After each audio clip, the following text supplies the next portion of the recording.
Check it out, guys. I got the OpenGL book. This cost me $6.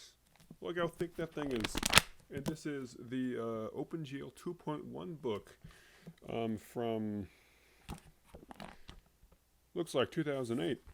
Now, the reason I went and got this book is because it's getting increasingly hard to find working links for OpenGL 2.1 tutorials. Back in the day, you know, they were everywhere, but now with broken links, it's pretty hard to find. It's hard to find good, reliable sources for OpenGL 2.1. So I went ahead and bought the book. I have the OpenGL GLSL 1.20 book, but that's at my work. I'm using that to figure out some cool shader tricks at work. Anyway, today we're going to go over the true nature of rotation and translation in OpenGL, and how I wasn't correct. I wasn't exactly 100% correct in my OG videos, and also as a bonus, I'll show you how I handle translation and rotation in OpenGL. Of course, you can do it your way. It's totally fine. This is just the way I choose to represent OpenGL rotation and translation. Anyway, let's get right into it. So right here, we have my best approximation of an OpenGL world here. So right here, we have Steve. This is Minecraft Steve, and he's going to be the guy that's going to be moving around our OpenGL world. And he's also going to be the one who will be rotating around the world and all that. This is how GL translate works. So what happens is when you do translate, the world matrix, which is a 4x4 matrix that dictates everything you do in OpenGL. Well, guys, please forgive the creaking of the stairs and upstairs. I'll be moving out in like 3 days. I am counting down the days, and I'll be able to finally record in actual quiet. It's going to be awesome. Anyway, when you do OpenGL translate, what happens is your entire world will be translated along a manipulated matrix, and the entire world will move. And if you can see that center 0, 0 dot stays in place, but you, Minecraft Steve, stay there. Stay where you were. In other words, you, Minecraft Steve, translate around the world. Now, this is a more accurate representation because if you look at that eye, that's the viewport. This eye right here is the viewport right here. And that never actually moves. That is false. You do not actually move. The viewport, the part that you see in OpenGL, that window, that never moves. That's always at 0. So I choose to think of it as Minecraft Steve is going through the world and moving around. And if I translate over to -6.3, then I can do a wrong one. There we go. I can then do a rotate to rotate around 0.63. And then now, if I do another GL translate, I will move along these axes.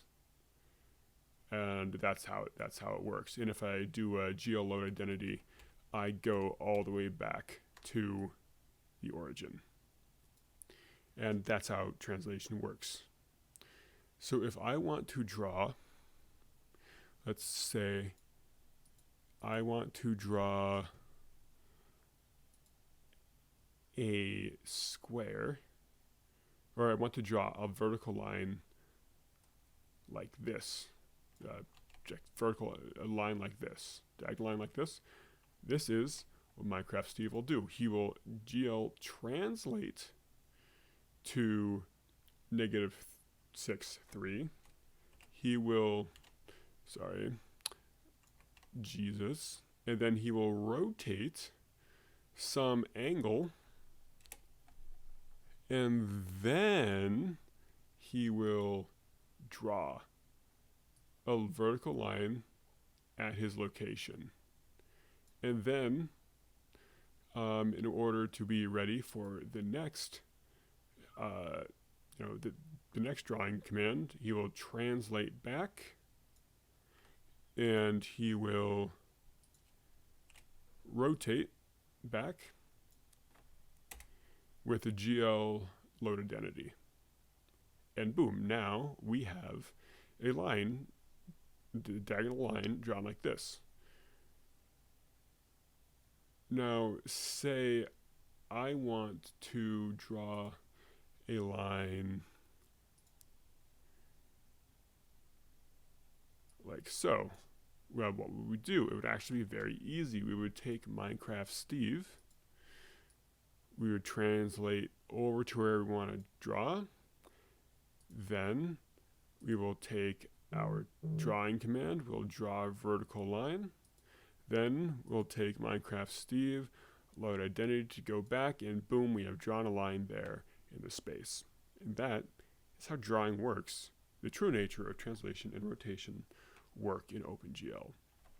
Now, if you have noticed, the viewport has never moved, so if you want to show the scene rotating, you have to draw everything rotated around you the opposite way. That's where things get messy. So there are, the way to translate and rotate in OpenGL is to use GL translate and GL rotate.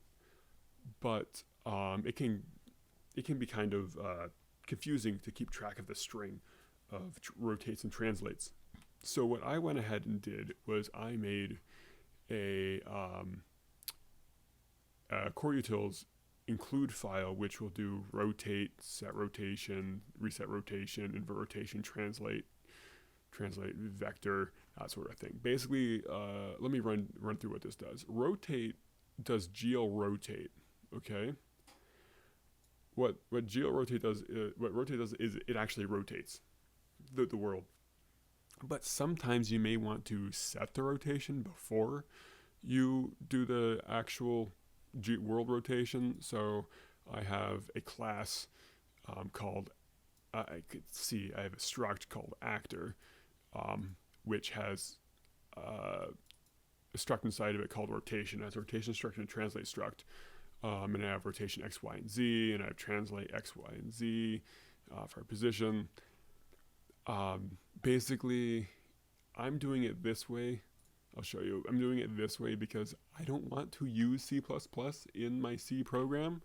I know it is a C++ program, but this is just a personal project sort of deal. I'm trying to do object-oriented programming in C. Obviously, you can go ahead and make a class yourself. You don't need to do this ridiculous stuff if you don't want to. And actually, at work, I don't even bother making this actor struct. I just go ahead and use a rotate struct, and that seems to be just fine. You can keep track of your world rotation that way. But anyway, to do it, to reset rotation, do Steve, because I call him Steve, because it's Minecraft Steve. Steve reset rotation, basically make sure it's down to set everything to 0. In order to draw this, first, if you notice, see how that square always seems to be facing the center? That's because Steve, let's go here, Steve here is rotating first, then Steve is translating. It's wrong one here. There. Then Steve is translating. So then, when I draw something, it is always going to be facing me.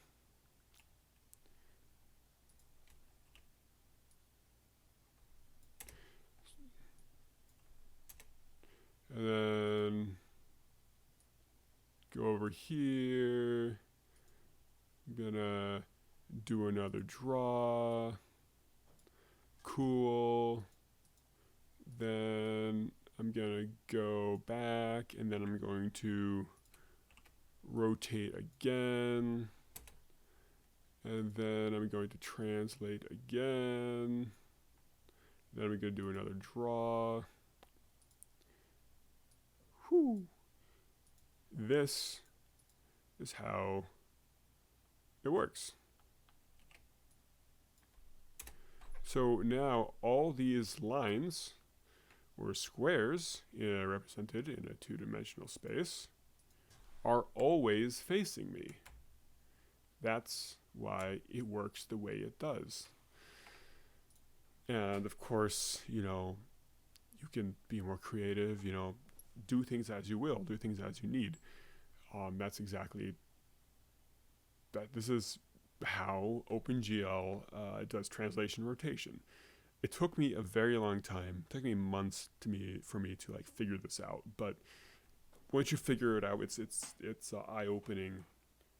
The long story short is the viewport stays still. The viewport stays at 0, 0. You on the computer screen will always see at 0, 0, but you will warp and bend the GL space as if you were Minecraft Steve going through the entire universe, rotating and drawing things as you need. And that's how translation and rotation work in OpenGL. I think next video I'm going to show you guys how to do uniforms. We're gonna get into shaders. We're gonna be doing shaders. Then we're gonna be doing vertex buffer objects, because that's when things get really cool, and you can start importing models and stuff like that. Yeah, I will see you next time, and have a good night.